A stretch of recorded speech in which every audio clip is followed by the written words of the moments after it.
The long-awaited time was finally set, and Udoka's mother was asked to bring in the bride for confirmation before the final rites and approval to continue. Out of excitement, Udoka's mother went to her room to bring Udoka. The moment Nnamdi set his eyes on Udoka, he got angry and scared at the same time. He started screaming, shouting and saying no, that he can't marry her. Everyone was shocked to hear all that from Nnamdi, who was so excited and ready to get married to Udoka before that moment.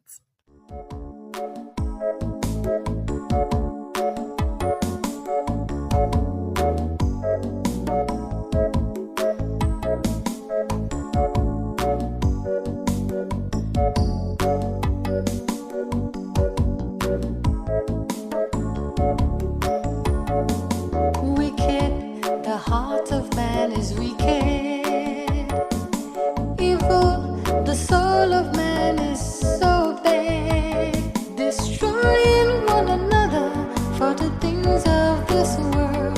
The reward of wickedness is death. There is no peace for the wicked shall know no joy. Everything you do will surely follow you. There is no peace for the wicked. There is no peace for the wicked. Once upon a time, there lived a young woman named Udoka. Udoka lived with her mother and father in Oki village in the southern part of Nigeria. Udoka was a very beautiful young woman who was hardworking, respectful and humble, not only to her parents but to everyone in the village. When Udoka was little, she would always love to help others with their house chores and would also help mothers who had no children or whose children lived in the city and had no one to run errands for them. As little as she was then, she was loved by all mothers and was used as an example to other children in the village. As days turned into weeks and weeks into months, Udoka grew into a beautiful young woman and ripe for marriage. And soon, suitors started coming to seek for her hand in marriage. A young man called Nnamdi came to seek for Udoka's hand in marriage. She accepted him, and so the date for the marriage rites were fixed, which was said to take place the following week. According to the traditions of the land, once a man and woman accept to marry each other, immediately the marriage rites would be conducted the following week to avoid obstacles and later disagreements. All the necessary arrangements were conducted, and so the set date was near. On the day of the wedding, the grooms and his family members were all present at Udoka's parents' compound. Udoka's parents were so excited and grateful to God for sending a responsible and rich man to their only child, Udoka. The long-awaited time was finally set, and Udoka's mother was asked to bring in the bride for confirmation before the final rites and approval to continue. Out of excitement, Udoka's mother went to her room to bring Udoka. The moment Nnamdi set his eyes on Udoka, he got angry and scared at the same time. He started screaming, shouting and saying no, that he can't marry her. Everyone was shocked to hear all that from Nnamdi, who was so excited and ready to get married to Udoka before that moment. Nnamdi continued saying no and ran away without proper explanation and reasons. Udoka was heartbroken, for it was her first time to experience such shame and humiliation in front of everyone.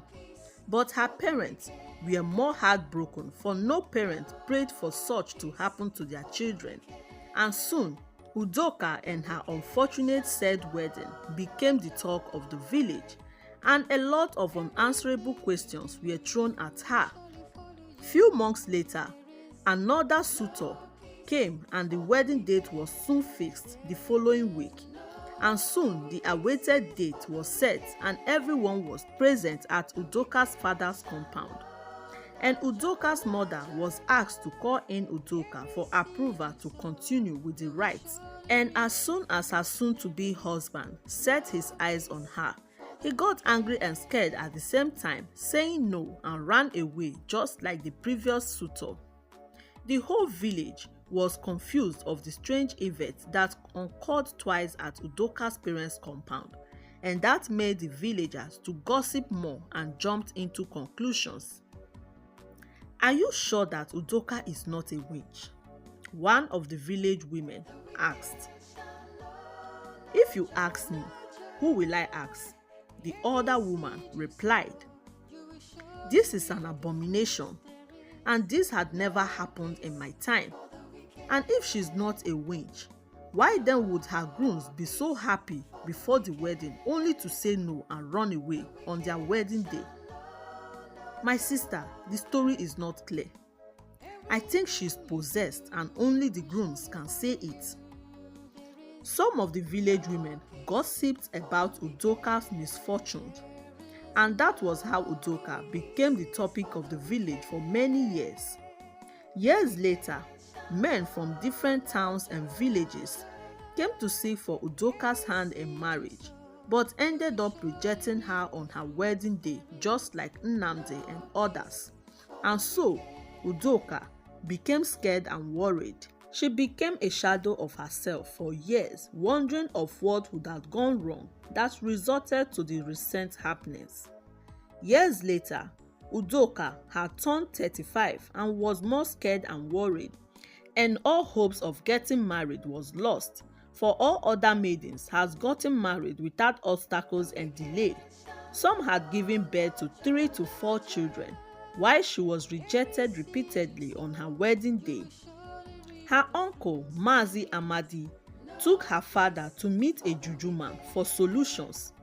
When they got there, the juju man told them that Udoka was possessed with the spirit of Ogbanje, as she was the daughter of the river goddess. He also told them that the reasons why she was repeatedly rejected on her wedding day was that her spirit husband was behind everything, as he was angry that Udoka wants to get married to another man. Udoka's father was shocked at the revelation and asked the juju man for solution. The juju man then told him to bring a white he-goat, a white cloth and 7 cowries that would be used for cleansing. He also said that Udoka would be taken to the river to appease her spirit husband, and a day was fixed for the cleansing.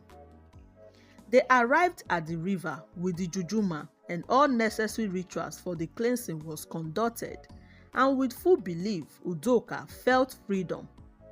Weeks later, another suitor named Afam came to Udoka's father's compound to seek for Udoka's hand in marriage.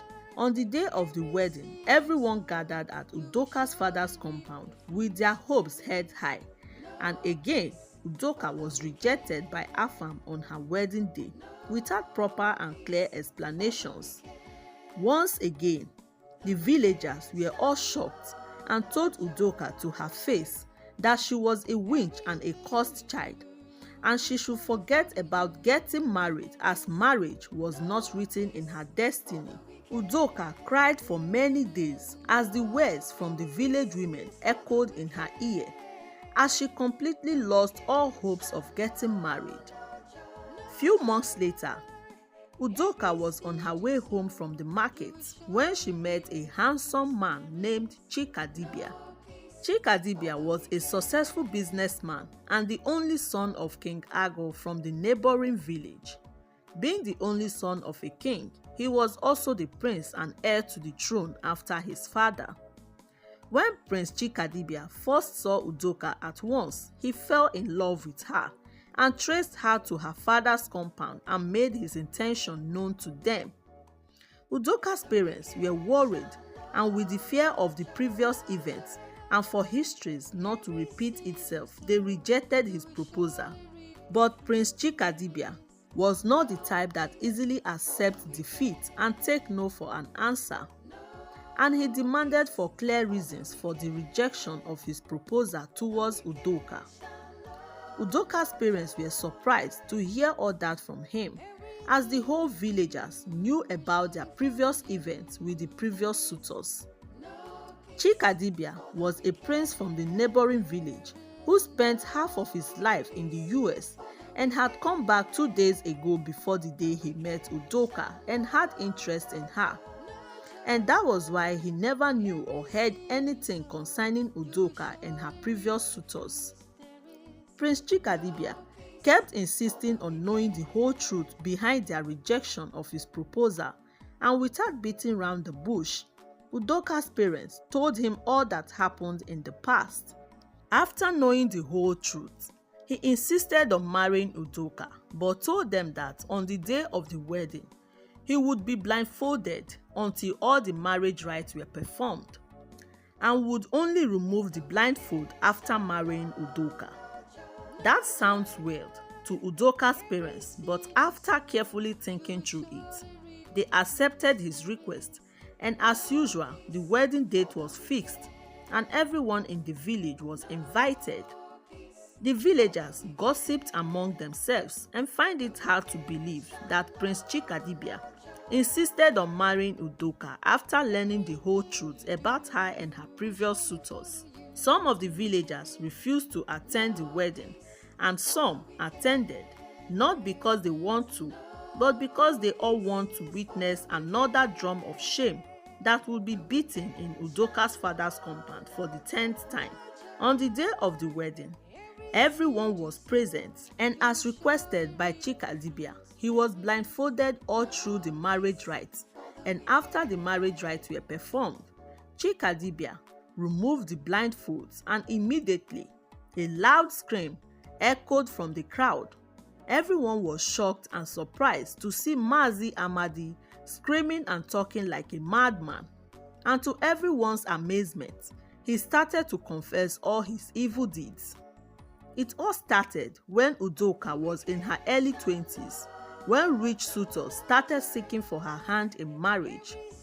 Mazi Amadi was jealous of his brother Udoka's father, despite having 3 beautiful daughters who were of marriageable age, never had any suitor coming their way, and suitors who barely came to seek for his daughter's hands in marriage were nothing compared to the ones coming for Udoka.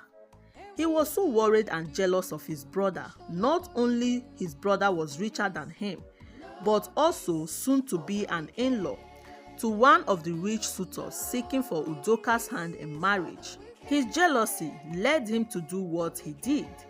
He visited a juju man from the dark forest who gave him a charm that made Udoka to be rejected on her wedding day. What happened was that he was instructed by the juju man to bury the charm at night in his brother's compound, which made all Udoka's suitors to reject her on her wedding day. Instead of seeing Udoka's face, rather they saw a scary masquerade and ran away without a word. He also confessed that the juju man that told Udoka's father that Udoka was possessed by the spirit of Ogbanje was all planned and arranged by him to distract his brother from finding the truth. He ran mad after his confessions and roamed around the village mad, telling everyone all his evil deeds. Udoka's parents and everyone present at the wedding were all shocked. The villagers who condemned Udoka pleaded for her forgiveness for judging her without knowing the truth behind her past misfortunes.